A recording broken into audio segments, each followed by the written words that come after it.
आज का दिन जब हम आज़ादी से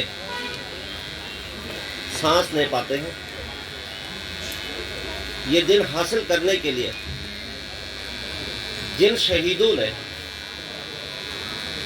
जिन लोगों ने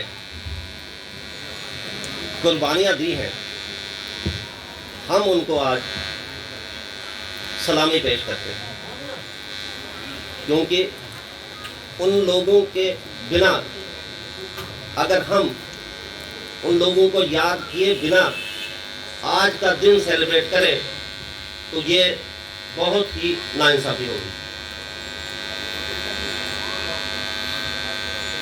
हम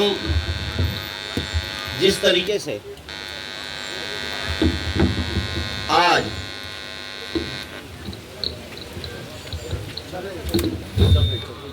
जिस तरीके से हम जी रहे हैं, इस सब का श्रेय उन्हीं शहीदों को जाता है जिन्होंने हमें 200 साल की गुलामी से आजाद करवाया। हम आजाद तो हुए, लेकिन एक जगह थोड़ा गिला करना पड़ेगा कि हमें आजादी का सही मतलब अभी तक समझ नहीं आया। मैं चाहता हूं कि यहां का हर नागरिक अपने देश के प्रति, अपने समाज के प्रति,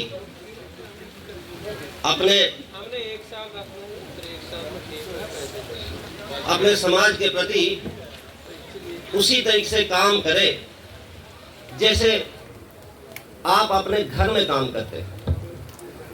अगर हम घर की सफाई करते हैं तो उसी तरीके से हमें अपने आगे पीछे, अपने तहसील, अपने गांव वैसे ही साफ रखना चाहिए जैसे हम अपना घर रखते हैं।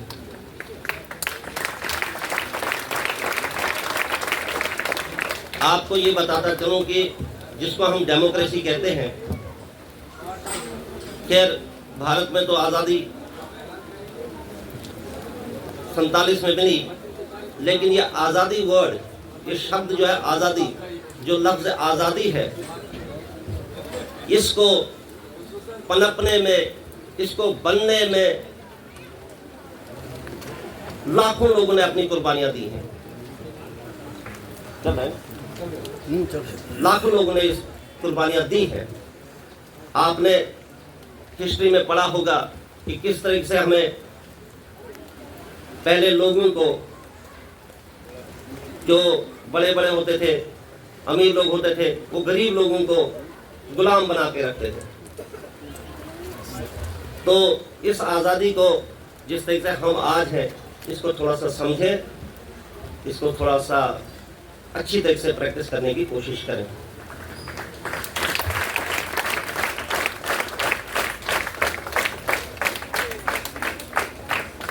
जब हमारा देश आज़ाद हुआ, मुझे एग्जैक्टली याद नहीं उस शख्स का जिसने एक किताब लिखी थी, और उसने ये कहा था कि ये आज़ादी ज़्यादा देर तक चलने वाली नहीं है। अब उसका तर्क ये था कि भारत में हिंदू हैं, मुस्लिम हैं, सिख हैं, ईसाई हैं, और फिर उनके अंदर भी बड़े फिरके हैं। उसका तर्क ये था कि कहाँ कश्मीर है, कहाँ कन्याकुमारी है, कहाँ नॉर्थ ईस्ट है, कहाँ गुजरात है। उसका ये तर्क था कि ये लोग जो है ये आपस में लड़ मरेंगे, मिट जाएंगे। लेकिन खूबसूरती इस देश की और इस देशवासियों की, यहाँ के देशवासियों की खूबसूरती के 78 साल हो गए, जैसी डेमोक्रेसी भारत में पनपी है, जिस तरीके से यहाँ लोग मिलजुल कर रहे हैं, पूरे विश्व में इसकी मिसाल है। यहाँ कुछ एंटी सोशल लोग, एंटी नेशनल लोग हमें भड़काने की कोशिश करते हैं, कुछ मुट्ठी भर। लेकिन मुबारकबाद देता हूं मैं अपनी देश की जनता को, जो उनको नजरअंदाज करके भाईचारे से रहते हैं। आज हमारा भारत इसी वजह से, इसी भाईचारे की वजह से पूरे विश्व का गुरु बना हुआ है। चाहे वो आर्थिक देखो, चाहे मिलिट्री की पावर देखो, चाहे आप साइंस देखो, टेक्नोलॉजी देखो, हर जगह भारत का डंका बज रहा है। आज हमारे बीच स्पोर्ट्स में कहीं ज्यादा दूर जाने की जरूरत नहीं है।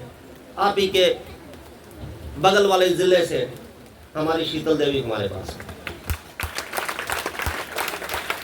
आपने कहीं और ज्यादा दूर नहीं जाना है। आपने यहां से सिर्फ 15 चैन सिंह जी भी हैं, जिन्होंने ओलंपिक्स में मेडल लाया।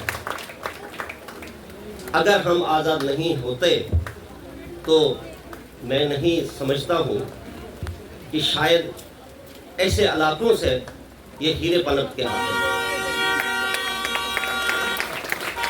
तो एक बार फिर से उन शहीदों को याद करते हुए, जिन्होंने हमें ये दिन दिखलाया है, उनको याद करते हुए, उनको नमन करते हुए मैं एक बार फिर से आप सबको मुबारकबाद पेश करता हूँ और आपसे ये रिक्वेस्ट करता हूँ कि मिलजुल कर रहे, बुराई से बचे, नशा से बचे।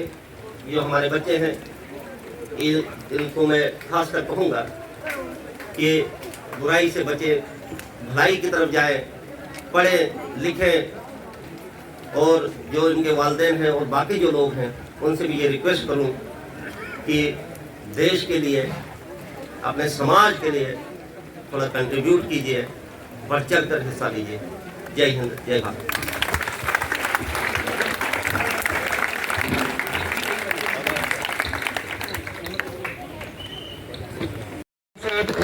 हमारे साथ और बाकी जो ऑफिसर्स भी हैं वो आए और तहसीलदार साहब को ये मोमेंटो पेश करें।